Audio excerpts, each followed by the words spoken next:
Hi, my name is Dr. Jack Schafer. I want to thank you for checking out this video today. This video is on 5 myths about weight loss and aging for men. So one of the things I find with men who are in their 40s, 50s, and 60s who are trying to lose weight, there's several myths that they get caught up in, and I'm here to clarify that stuff today. In the last 25 years of my career, I've seen this problem come up over and over and over again. People want to lose weight. They don't know how to lose weight. There's a lot of confusion about diet, about exercise, all the ways that somebody would go about getting some weight down. And let's dispel some of those myths right there. So, this being overweight is a huge problem in the U.S.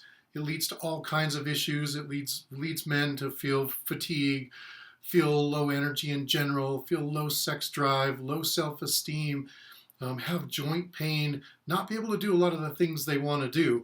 And so they're always looking for solutions. The problem is a lot of those solutions end up being, the kind of thing that takes you down the wrong path. So what are those 5 myths? Let's go over them. So, myth number 1, cardio will make you lose weight. This is true, but not true. Cardio burns sugar in your blood, but it doesn't necessarily make you lose weight. It'll make you lose a little bit of weight at first, but chronic cardio exercise will start to slow down the fat burning process in your body. And yeah, that's right. You heard it right. It'll slow down the fat burning process in your body. And so even though it helps weight loss to do some cardiovascular exercise, in the end, what happens is the exercise burns blood sugar, and then you start to get depleted in blood sugar, you get cravings. And instead of going straight to fat, a lot of times what will happen is your body will start to break down muscle. Losing muscle mass will make your chances of losing weight worse. You need to keep some muscle mass on, and too much cardio will actually make you lose muscle mass. You guys have all seen those sort of skinny fat. They're thin, but they're squishy. They don't have much muscle tone. Those guys that's not a good way to lose weight. Let me give you an example. There was a doctor that used to work for me here in our clinic, and his wife was trying to lose weight. This was about 15 years ago, maybe a little more. And this poor woman, she was very overweight. She was cycling 20 to 50 miles a day, depending on the day of the week. And she was only eating about 80 calories a day, or 800 calories a day, I'm sorry. And she would not lose a pound. That just isn't working. She was starving herself, exercising hard on her bike, and not losing any weight. So cardio is not just the solution. Myth number 2. To lose weight, you have to go on a diet. Now, this can and does work sometimes, but let me ask you this. Does going on a diet make you happy? Is it sustainable to go on a diet? Or is it like being in food jail? Have you ever been there before where you've done a diet, you felt like you're in jail, and all you want to do is break out? So you end up binging, or when you lose a little bit of weight, you end up going back to the weight you were because your habits get poor. Statistically, in the United States, diets have about an 80% failure rate. That's right, 80% failure rate.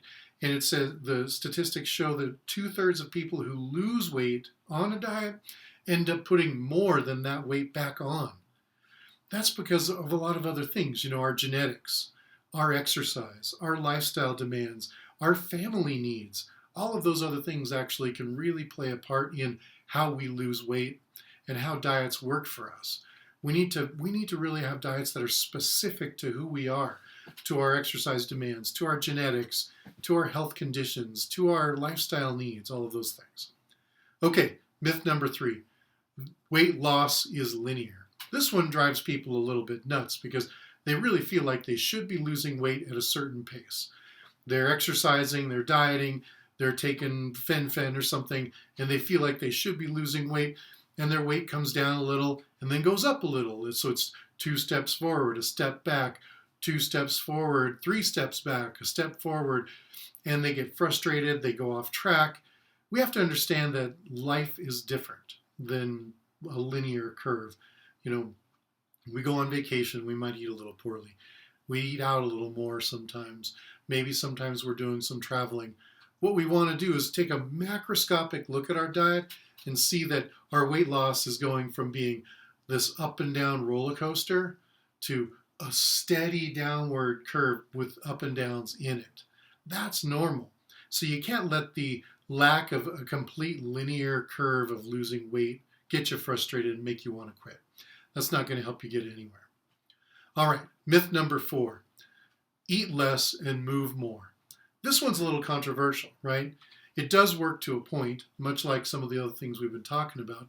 But if we eat too little and we put too much of a demand on our body will actually move into conservation mode. And this will depend a lot on health conditions, thyroid issues, diabetes. We need to make sure that we are getting enough nutrition, that our body is okay with the amount of exercise we're giving it. So this eat less, move more thing works to a point, but we have to be really careful. This works great when you're in your 20s, maybe even early 30s, but as you get older, you guys who are in your 40s, 50s, and 60s know what I'm talking about, it doesn't always work. Sometimes you'll feel like you're starving yourself, exercising a lot, and you're still hanging on to those pounds. This is a problem. Okay, myth number 5, all calories are created equal. This is something that used to be taught a lot in nutrition school and medical school years ago, where a calorie is a calorie. But let me ask you this.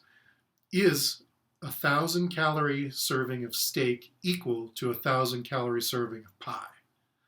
Right? If I eat 1,000 calories of pie, am I getting out of it the same things I get out of that steak? Absolutely not. Right? What's in the pie? Sugar, right? Simple carbohydrates.